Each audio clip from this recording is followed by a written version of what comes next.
एडकोट एडकोट एडकोट एडकोट जोरात हाथ वरत करा ना बाबा, दूर दूर तक आवाज जाना चाहिए।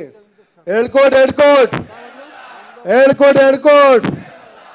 आज या ठिकाणी अहिल्यादेवी होळकर मातेच्या चरणी मी नमन करतो। या ठिकाणी उपस्थित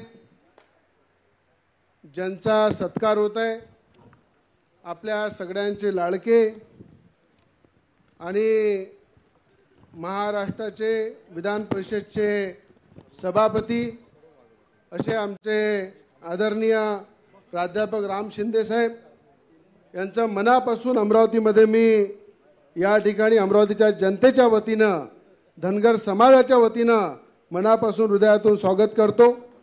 या ठिकाणी उपस्थित राज्यसभेचे खासदार, माजी कृषी मंत्री आदरणीय अनिल बोंडे साहेब उपस्थित आहे। त्याचप्रमाणे अमरावती जिल्ह्याचे खासदार बळवंतजी वानखडेजी उपस्थित आहे। या ठिकाणी आमदार आदरणीय प्रतापदादा अडसड उपस्थित आहे। त्याचप्रमाणे या ठिकाणी प्रवीण भाऊ तायडे अचलपूरचे आमदार उपस्थित आहे। तुळशीचे आमदार राजेश भाऊ वानखडे उपस्थित आहे। अमरावती शहराचे आमदार सुलभाताई खोडके आहे। या ठिकाणी विधान परिषदचे आमदार या ठिकाणी संजीव भाऊ खोडके आहे।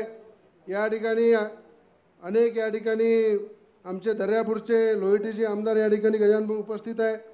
या ठिकाणी आमचे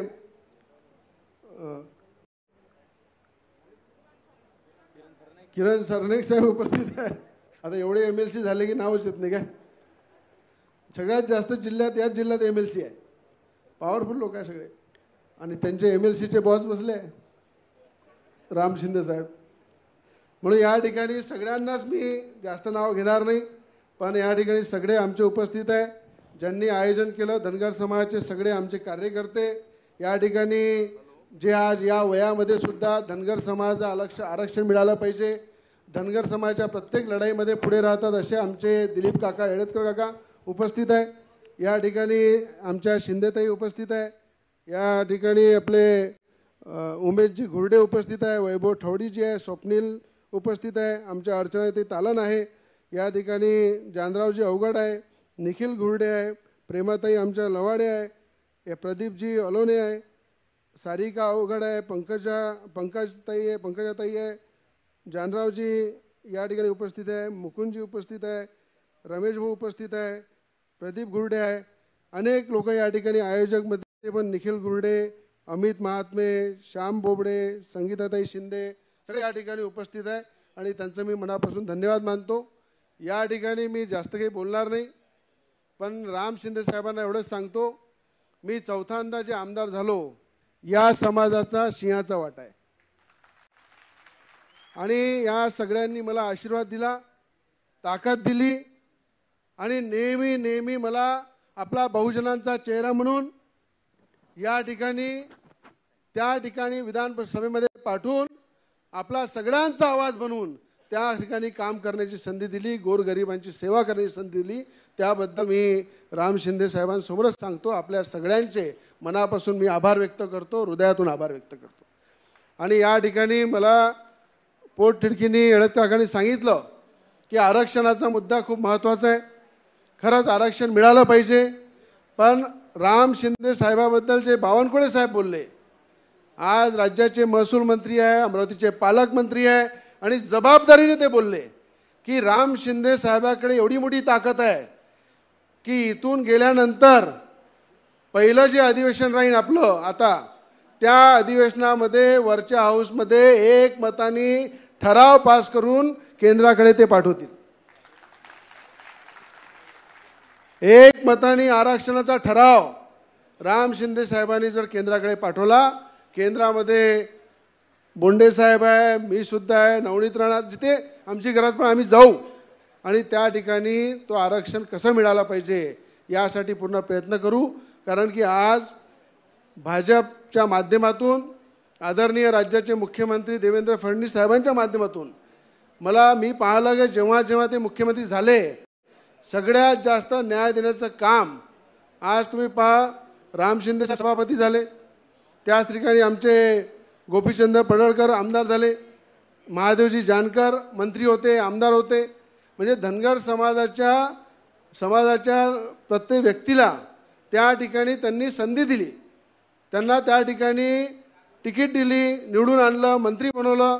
तर मला असं वाटतं की धनगर समाजाकडे संपूर्ण लक्ष राज्याच्या मुख्यमंत्र्यांचं सुद्धा आहे.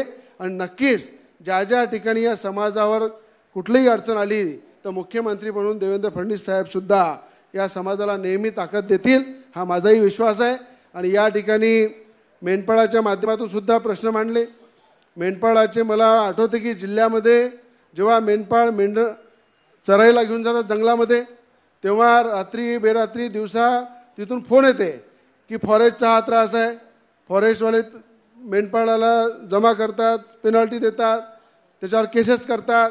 त्या प्रत्येक ठिकाणी त्यांच्यासोबत उभं राहण्याचं काम एक आमदार म्हणून मी केलेलं आहे.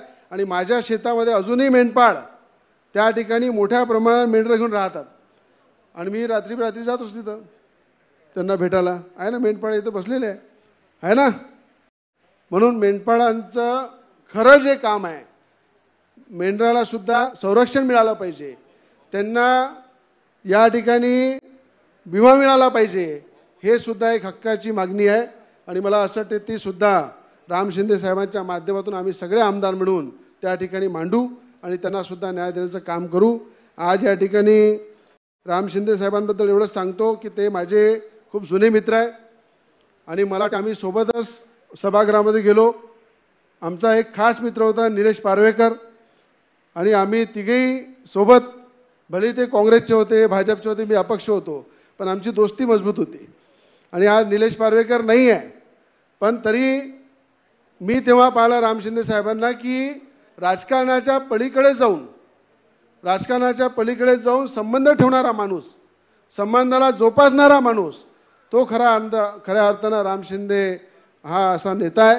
म्हणून मला भविष्यामध्ये त्यांना प्रत्येक पदासाठी, प्रत्येक उज्ज्वल भविष्यासाठी माझ्या नेहमी त्यांना शुभेच्छा आहे. कारण की आज त्यांची जे आज आणि देवेंद्र फडणवीसांच्या गळ्यातलं ताईत आहे ते. देवेंद्र फडणवीस साहेब बिलकुल त्यांना भावासारखं प्रेम करतात. आणि जेव्हा देवेंद्र फडणवीससारखा माणूस नेता त्यांच्यासोबत आहे, तर त्या माणसाचं प्रत्येकाचं, देवेंद्र फडणवीससारखा नेता ज्यांच्यासोबत आहे त्या कार्यकर्त्यांचं भविष्य उज्ज्वल आहे. आणि ते उज्ज्वल भविष्यसुद्धा आपल्या डोळ्यासमोर राम शिंदे महाशयांच्या माध्यमातून दिसत आहे. या ठिकाणी मला येडतकर काका सांगत होते की एखाद्या चौकामध्ये अहिल्यादेवीचं नामकरण झालं पाहिजे, एक चांगला दर्शनी भागामध्ये अहिल्यादेवींचा पुतळा असला पाहिजे. आणि मी या राम शिंदे साहेबांसमोर सांगतो आपल्या सगळ्यांच्या साक्षीनं की महानगरपालिकेमध्ये त्याचा प्रस्ताव एक आमदार म्हणून मी तर दिलंच, पण येडतकर काकांनाही सांगतो आपण सगळे पाठपुरावा करा, त्या चौकाला आपण नामकरण पण देऊ. आणि त्या पुतळ्याचा पूर्ण खर्च हा रवी राणा आमदारकीच्या पगारातून देईल, पुतळा माझ्याकडनं देईल. आणि राम शिंदे साहेबांना त्यासाठी लोकार्पणाला बोलू आपण. शिंदे साहेब येणार आहे ना तुम्ही?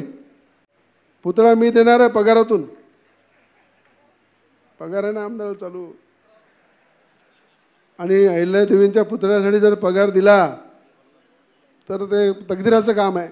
म्हणून त्या ठिकाणी मी स्वतः, मला असं वाटतं दर्शनी भागामध्ये अहिल्यादेवींचं नाव असलं पाहिजे. त्या ठिकाणी आपण सगळ्या दर्शनी भागात त्यांचे दर्शन घेतले पाहिजे प्रत्येक वेळेस. त्या दृष्टिकोनातून जे जे करता येईल ते मी प्रामाणिकतेने करणार आहे. जास्त काही बोलणार नाही. आपल्या सगळ्यांना मी शुभेच्छा देतो. जय हिंद, जय महाराष्ट्र, जय मल्हार.